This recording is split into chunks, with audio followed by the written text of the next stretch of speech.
শুভেচ্ছা ও মোবারকবাদ। দর্শক, আপনারা জানেন জুলাই গণহত্যা অনেক মানুষের মা বাবার বুক খালি হয়েছে, অনেক সন্তানরা বাবা হারাছে, অনেক সন্তান তার পিতামাতাকে হারাছে, এইভাবে অনেকের কোল খালি হয়ে গেছে। কিন্তু ডক্টর ইউনূস অন্তর্বর্তী সরকার একটা যে উদ্যোগ নিলেন সেটা হলো যে শহীদ স্মৃতি ফাউন্ডেশন নামে একটি আপনি ফাউন্ডেশন করা হলো। এটার যাই মানে প্রধান পৃষ্ঠপোষক তাকে মুগ্ধর ভাই, যে আপনারা জানেন যে পানি লাগবে, পানি তার ছোট ভাইকে এটার পৃষ্ঠপোষক হিসেবে দেওয়া হচ্ছে। তবে আজকে যেটা ঘোষণা দেওয়া হলো সেটা হলো এই ফাউন্ডেশন অবশ্যই আপনারা জানেন যে 100 কোটি টাকা প্রায় অনুদান দেওয়া হয়েছে। তবে আজকে যেটা ঘোষণা দেওয়া হলো সেটা হলো কি, যে প্রত্যেক পরিবার যারা নিহত হয়েছে তাদের প্রত্যেক পরিবারকে এককালীন 5 লক্ষ টাকা, এবং যারা আহত হয়েছে তাদেরকে 1 লক্ষ টাকা, এবং যারা হাসপাতালে কাতরাচ্ছেন তাদের স্বাস্থ্য মন্ত্রণালয় থেকে চিকিৎসা ফ্রি। দর্শক, এবার যেটা পয়েন্টে আসেন সেটা হলো যে কি, এই 5 লক্ষ টাকা দিয়ে কি তার পরিবার সন্তুষ্ট? না।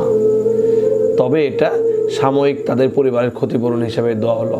কারণ কি, একটা সন্তানকে তার বাবা মা যখন মানুষ করে, তিলে তিলে মানুষ করে, তার রক্ত পানি করে তা মানুষ করে, তখন আপনারা জানবেন যে কত স্বপ্ন থাকে, আশা থাকে। কিন্তু সেই সন্তানকে যখন পুলিশ গুলি করে হত্যা করে, বা সেই সন্তান যদি দেশের জন্য শহীদ হয়, সেই দিক দিয়ে আপনার বাবা মা একটু মানসিকভাবে উৎফুল্ল থাকলেও মানসিকভাবে তারা খুব একটা আপনার স্বস্তিতে থাকে না। কারণ পরিবারে এমনও হয় যে এই সন্তানটাকে পুলে মানুষ করে বাবা মা বৃদ্ধ হয়ে গেছে, সেই সন্তানকে আপনি যদি মৃত্যু হয়ে যায় 5 লক্ষ টাকা দিয়ে সেই পরিবারের ক্ষতিপূরণ আসলেই সম্ভব না। কিন্তু এটা ছাড়া তো আমাদের আর এমন কিছু করার বাকি নেই যে আপনাকে সেই আরও আপনাকে সাহায্য সহযোগিতা দিয়ে আপনাকে দেখা যাচ্ছে যে সন্তান ফিরে দেবে। সন্তান ফিরে দেওয়া যাবে না, কিন্তু তাদের ত্যাগের বিনিময়ে যে বাংলাদেশ স্বাধীনভাবে স্বাধীনভাবে কথা বলার অধিকার পেয়েছে, এটাই বাংলাদেশের জন্য অনেক কিছু। কারণ বিগত 16 বছর মানুষ ভোটাধিকার দিতে পারতো না, ভোট দিতে পারতো না, বিভিন্ন সমস্যা হচ্ছিল। সেটা আপনারা জানেন যে যে ছাত্র জনতার আন্দোলনে যে সরকারের যে পতন হয়েছে আওয়ামী লীগ সরকারের।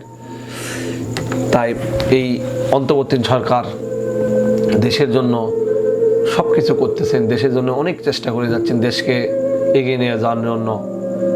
আপনারা জানেন যে এগিয়ে নেওয়ার পিছনে এই যে আপনার আজকে যে সেনাবাহিনীকে ম্যাজিস্ট্রেটের ক্ষমতা দেওয়া হলো, সেই ক্ষমতাটা আপনার যে তারা কিভাবে দেশের বিভিন্ন জায়গাতে গিয়ে তারা যেখানে অনিয়ম, যে অন্যায়, যেখানে সিন্ডিকেট, সেখানে ভেঙে দেওয়ার জন্য তারা এই সেনাবাহিনীকে ক্ষমতা দেওয়া হয়েছে। এতে কি হলো যে আমাদের বাংলাদেশে আইন শৃঙ্খলা বাহিনীটা একটু, বা যারা যেগুলো সিন্ডিকেট, চাঁদাবাজি, এগুলো বন্ধ হবে, অন্যায় বন্ধ হবে, ভাঙচুর বন্ধ হবে, অনেক কিছু।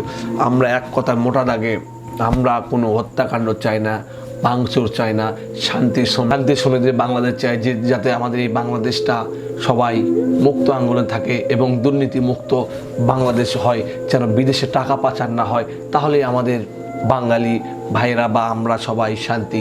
যখন বিদেশে টাকা পাচার না হবে, তখন অবশ্যই আমরা মানসিকভাবে এবং দেশকে সমৃদ্ধ হবে, সবাই একে অপরে পিঠে কাঁধে কাঁধে রেখে দেশটা আরও উন্নত হবে।